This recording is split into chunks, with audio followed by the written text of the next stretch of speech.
Salam, hörmətli izləyicilər. Xoş gördük hər birinizi. Necəsiz? Bugünkü dərsimizdə sizlər üçün Azərbaycanda 5-ci Monqol ulusu olan Hülakülər dövlətinin yaranması haqqında məlumat verəcəm. Dərsimizə keçid alaq. İlk öncə vurğulamaq istəyirəm ki, biz sizinlə ötən dəfəki dərslərimizdə öyrəndik ki, Monqolların Azərbaycana 3 dəfə yürüşü baş verdi. Monqolların birinci yürüşü Cəbə və Subutayın rəhbərliyi altında 1220-22-ci illəri, ikinci yürüş Çormaqon Noyon rəhbərliyi altında 1231-1239-cu illəri əhatə etdi və bugün biz artıq Monqolların Azərbaycana 3-cü və son yürüşü haqqında məlumat əldə edirik. Belə ki, 3-cü yürüş 1256-58-ci illər dönəmini əhatə etdi. Bu dövrdə Monqol sərkərdələrindən biri olan Hülakü xanın rəhbərliyi altında Monqollar 1256-cı ildə yenidən Azərbaycanı işğal etdilər. 1258-ci ildə isə Ərəb dövlətinə hücum edərək Abbasilər xilafətinin varlığına son qoyuldu. Abbasilərin xəzinəsi ələ keçirildi, Bağdad şəhəri tutuldu. Bununla da artıq Abbasilərin uzun müddət davam edən hakimiyyətinə son qoymuş oldu Monqollar tərəfindən. Bundan sonra biz deyəcəyik ki, artıq 1258-ci ildə Hülakü xan tərəfindən Azərbaycanda və digər əraziləri əhatə edən yerlərdə Hülakülər dövlətinin əsası qoyulmuş oldu. Dövlət elə məhz Hülakü xan adı da belə adlanırdı. Hülakü xana Elxan rütbəsi, Elxan titulu verildiyi üçün bəzi mənbələrdə bu dövlət Elxanilər dövləti adını da almışdı. 1258-ci ildə əsası qoyulmuş bu dövlət bir əsr, təxminən 1357-ci ilə qədər davam etmişdir. O, 5-ci Monqol ulusu hesab olunurdu. Çünki biz bilirik ki, Çingiz xan hələ sağlığındaykən öz qurduğu imperiyanın dövləti öz 4 oğlu arasında 4 ulusa bölmüşdü. Lakin Hülakü xan onun nəvələrindən biri idi ki, yaradılmış Hülakülər dövləti 5-ci Monqol ulusu hesab edildi. Dövlətin paytaxt şəhərləri Marağa, Təbriz, Sultaniyə şəhərləri olmuşdur və bu ardıcıllıqla daha sonraki dönəmdə yenidən Təbriz şəhəri bir daha paytaxt şəhər rolunu oynamışdı. Hülakülər dövləti əhatə edirdi.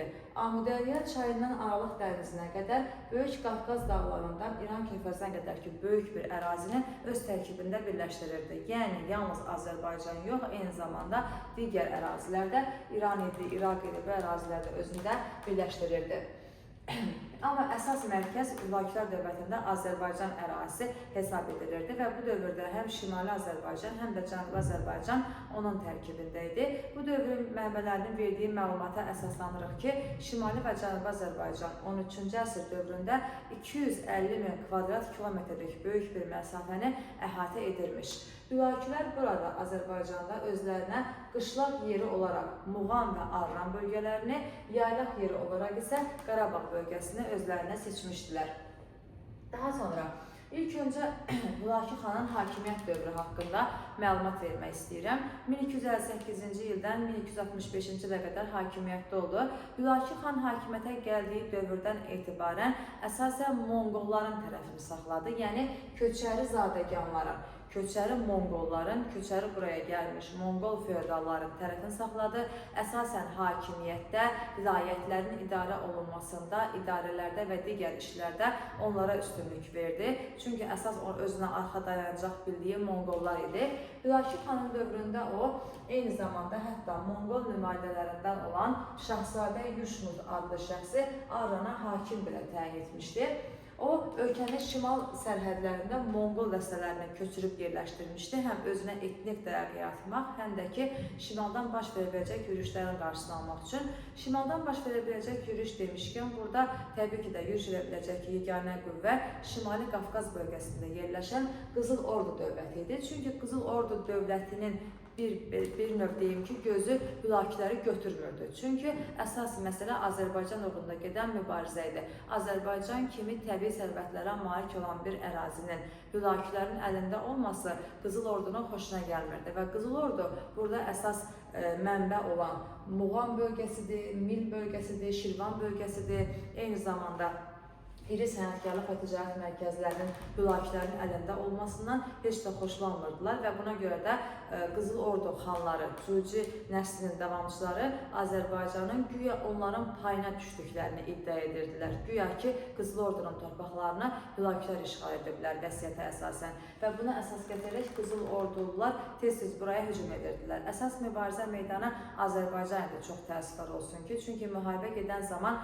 Azərbaycan ərazisi çoxlu dağıntılara məruz qalırdı. Şəhərlər, kəndlər yandırılırdı, məhv edilirdi. Azərbaycan xalqı böyük qətl və qarətlərə məruz qalırdı. Və bu, əsasən bu müharibə Azərbaycanın Xəzərboyu ərazilərində baş verirdi.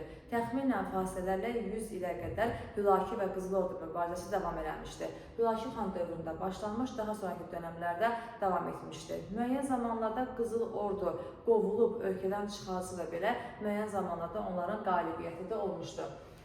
Hülaki xanın ölümündən sonra, daha sonra sağlığında, üzr istəyirəm, onun sağlığında deyəcəyik ki, oturaq əhalinin istismarı yerli feodalların sıxışdırılması nəticəsində mərkəzləşmiş güclü dövlət hakimiyyəti qurmağa bacardı. Çünki yerli feodalları sıxışdırıb özünə tabe etməyə nail olmuşdu və yerli oturaq əhalini təbii ki, istismar edərək, onların bütün sərvətlərini ələ keçirərək, onları özünə tabe etməklə mərkəzləşmiş bir dövlət qurmağa bacardı. Deməli, Hülakilər dövləti mərkəzləşdirilmiş bir dövlət hesab oluna bilər. Hülakinin ölümündən sonra dövlət artıq zəifləməyə başlayır, ölkədə daxili çəkişmələr artır. Belə bir zamanda uzun müddətli hakimiyyət boşluğundan sonra 1295-ci ildə Qazan xanın Qarabağda padşah elan olunması ilə yenidən hakimiyyət boşluğu artıq aradan qaldırılmış olur. Qazan xan 1304-ə qədər hakimiyyəti ələ alır və daxili çəkişmələrə yavaş-yavaş son qoymağa başlayır. Lakin bir məqama vurğulayacağım ki, Qazan xan özündən əvvəlki Hülaki xandan fərqli olaraq köçəri Monqollara arxalanmadı, əksinə yerli Azərbaycan feodallarına arxalandı. Yerli feodallarla münasibətini yaxşılaşdırmaq üçün bir sıra addımlar atdı və burada o bir sıra islahatlar keçirir. İlk öncə vurğulayım ki, onun islahat keçirdiyi sahələr torpaq, vergi, din, rabitə, məhkəmə və ticarət sahələri ilə bağlı islahatlar idi.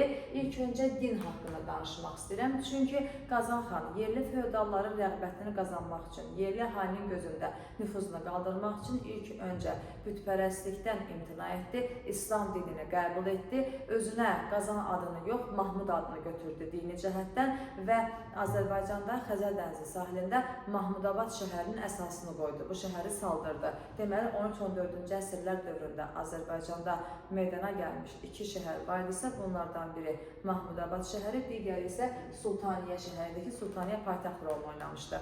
Və Qazan xanın İslam dinini qəbul etməsilə artıq onun yerli əhali içərisində nüfuzu artdı. Bu, həyata keçirilmiş boşuna olan bir addım deyildi. Bu, xüsusi bir siyasi məqsədlər güdürdü.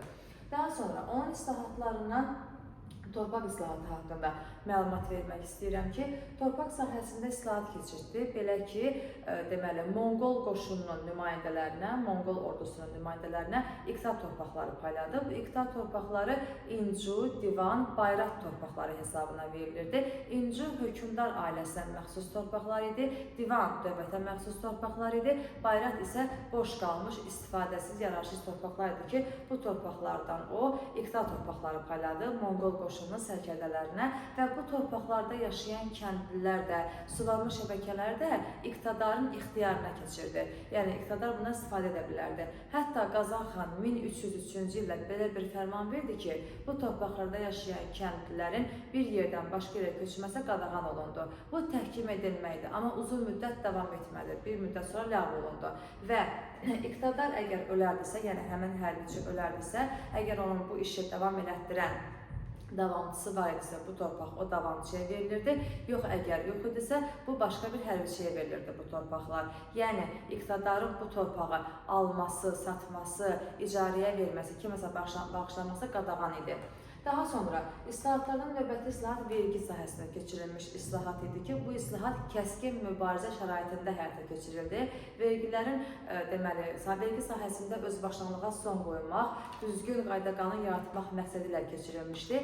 Vergi sahəsində vergilərin toplanması, yığılması qaydası, vaxtı, həcmi, miqdarı və hansı ərazidə nə qədər alınacağı barədə məlumatlar böyük lövhələrdə həkk olunub, şəhərlərdə insanların görə biləcəyi yerlərdə sərgiləndi və insanlar buna uyğun əhalinin siyahıya alınması həyata keçirildi və vergi ödəməyə başladılar. Bununla vergi sahəsindəki özbaşınalıqlara son qoyulmuş oldu və qayda-qanun yaradıldı, məmurların özbaşınalığa son qoyuldu və vergi yığılması işi mərkəzi divana həvalə edildi. Vilayət hakimlərinin vergi yığılması işinə qarışması qadağan edildi. Vergi yığılması məsələsi 3 illik icarəyə verilirdi. Bu da vergi məsələsi ilə bağlı xüsusiyyətlərimiz idi. Daha sonra rabitə sahəsində ölkədə rabitə sistemini düzgün şəkildə qurmaq üçün islahat keçirdi Qazanxan. Rabitə islahatı deməli 2 il ərzində həyata keçirildi. Rabitə sahəsində deyəcəyik ki, o hər 3 fərsəxdən bir, yəni hər 20 kilometrdən bir rabitə dayanacaqları yamlar yaratdı. Bu yamlara xüsusi qulluqçular və atlar verildi ki, yam işçilərinə, yəni elçilərə və yam işçilərinə artıq qulluqçular və atlar verilməsi vasitəsilə mühüm dövlət sənədləri və məktublar bir-birinə ötürülməklə lazım olacaq məntəqəyə göndərilirdi bu məktublar və dövlət sənədləri. Və rabitə sahəsində deyəcəyik ki, bu elçilərin və yan işçilərinin əhaldən vəsait alması qəti qadağan edildi. Eyni zamanda yollarda karvansaralar tikildi. Misafirlərin rəiyyətin evində, yəni insanların evində qalması qadağan edildi. Yəni ölkəyə gəlmiş misafirlər karvansaralarda qalmalı idi. Əgər fikir versəniz, görəcəksiniz ki, Ərəblər dövrü ilə Monqollar dövründə fərqlilik var. Belə ki, Ərəblər dövründə yaradılmış o hərbi dayanacaqlar ki var idi, hərbi rabatlar deyildik, onlar əhalinin hesabına saxlanılırdı. Amma Monqollar dövründəki yanlar deməli deyəcəyik ki, artıq Monqolların hesabına saxlanmış oldu, yəni əhalinin hesabına yox. Məhkəmə sahəsinə gəldikdə deyəcək ki, məhkəmə sahəsində islahat yarımçıq qaldı. Məhkəmədə din xadimlərinin vəzifəli buraya din xadimlərinin seçilməsinə, qazı vəzifəsi, ədalətli din xadimlərinin seçilməsinə önəm verildi. Alqı-satqı işlərində qayda-qanun yaratmaq üçün yaradılmışdı. 30 ili keçmiş sənədlər artıq öz iddia qüvvəsini itirmiş hesab edildi və məhkəmə sahəsində müəyyən özbaşınalıqlara son qoyulmuş oldu, qayda-qanun yaradıldı. Və sonuncu ticarət sahəsində islahatımızdır ki, vahid ölçü, çəki, pul sistemi yaradıldı.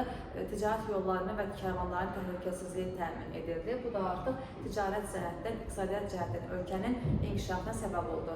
Lakin Qazanxan ölümündən sonra hakimiyyətə biz deyəcəyik ki, artıq onun islahatları yarımçıq qalmayacaq. Belə ki, Məhəmməd Olcaylı gəlir hakimiyyətə 1304-dən 1316-cı ilə qədər. Onun hakimiyyət dövründə Qazanxan islahatları davam etdirildi. Ölkə yenidən öz gücü dövrünü yaşamağa başladı. Lakin Məhəmməd Olcaylı'nın ölümündən sonra az yaşlı 12 yaşlı Əbu Səid taxta çıxır. Əbu Səidin hakimiyyət dövrü 1316-dan 1335-ə qədər davam etdi. Əbu Səidin dövründə söyləyəcəyik ki, az yaşlı olduğu üçün ölkəni idarə edə bilmədi. Onun yerinə idarə etdi Sulduz qəbiləsinin nümayəndəsi Əmir Çoban. Əmir Çoban çobanların nümayəndəsi idi və o hakimiyyəti faktiki ələ aldı, özü idarə etməyə başladı. Hətta onun hakimiyyətindən narazı qalan bir sıra feodallar ona qarşı 1318-ci ildə Xorasanda üsyan qaldırdı. Əmir Çoban bu üsyanı yatırmağa nail oldu. Elə məhz həmin il 1318-də Qızıl Ordunun Hülakülər dövləti üzrə növbəti yürüşü baş verdi. Əmir Çoban bu yürüşün də qarşısını almağa nail oldu. Bir il sonra deməli, Çobanların hakimiyyətinə qarşı 1319-cu ildə Gürcüstanda, Naxçıvanda, Sultaniyədə üsyanlar baş verdi. Bu üsyanlar zamanı artıq Əbu Səid böyümüşdü və bu üsyanları yatırdı. Öz qazandığı qələbələrə görə Bahadır ləqəbini qazanmış oldu və Əbu Səid artıq hakimiyyəti ələ aldıqdan sonra yenə də burada faktiki hakimiyyət Əmir Çoban və onun oğlanların əlində idi. Buna görə də Əbu Səid öz deməli, hələ bunları öldürməmişdən öncə Əmir Çobanla Əbu Səid arasında qohumluq əlaqəsi qurulmuşdur. Belə ki, Əmir Çoban öz qızını Əbu Səidə ərə vermişdi və buna da qohumluq əlaqəsi quraraq öz hakimiyyətini möhkəmlətməyə çalışmışdı. Lakin Əbu Səid 1328-ci ildə Əmir Çobanı və onun oğullarını edam etdirir, hakimiyyəti tamamilə ələ alır və öz hakimiyyətini qurmağa bacarır. 1335-ci ildə Qızıl Ordu dövləti üzərinə ya da müzakirələrin üzərində növbəti dəfə Qızıl Ordunun yürüşü baş verir. Qızıl Ordu xanı Özbək xan yürüş elədi. Kür çayına qədər irəlilədi. Lakin 1335-ci il yürüşündə Əbu Səid bunların yürüşünü qarşılanmağa bacardı. Onları ölkədən qovub çıxartmağa bacardı, lakin özü də öldürüldü. Onun ölümündən sonra 1338-ə qədər 3 il ərzində Hülakülər dövlətində hakimiyyət uğrunda mübarizə getdi. Cəlairilər, Çobanilər, Şirvanşahlar arasında mübarizə getdi. Mübarizə nəticəsində 1338-ci ildə Çobanilər qalib gəldilər. Belə ki, Əmir Çobanın nəvəsi olan Şeyx Həsən Çobani hakimiyyəti ələ aldı. O, deməli, Əbu Səidin bacısı Məhəmməd Olcaytunun qızı Satıbəy xatunla ailə həyatı qurdu. Satıbəy xatunu padşah elan etdi, lakin özü əmir vəzifəsini əlinə alaraq faktiki hakimiyyəti Şeyx Həsən Çobani əlinə alıb ölkəni idarə etməyə başladı. Ta 1344-ə qədər Şeyx Həsən Çobani Hülaküləri idarə etdi. Lakin deyəcəyik ki, burada Çobanların ağalığı dövründə Çobanların müstəqil ölkəni idarə etməsi yoxdur. Belə ki, onlar öz adlarına pul kəsdirmədilər, öz adlarına xütbə oxutdurmadılar, hər hansısa bir müstəqil fərman imzalatdırmadılar. İmzalanmış fərmanlarda, kəsilmiş pullarda Hülakülər dövlətinin adından kəsilirdi, imzalanırdı. Yəni, Çobanların adından deyildi. Buna görə deyirik ki, Çobanların burada müstəqil hakimiyyəti yoxdur. Yalnız müəyyən bir faktiki nominal hakimiyyətləri var.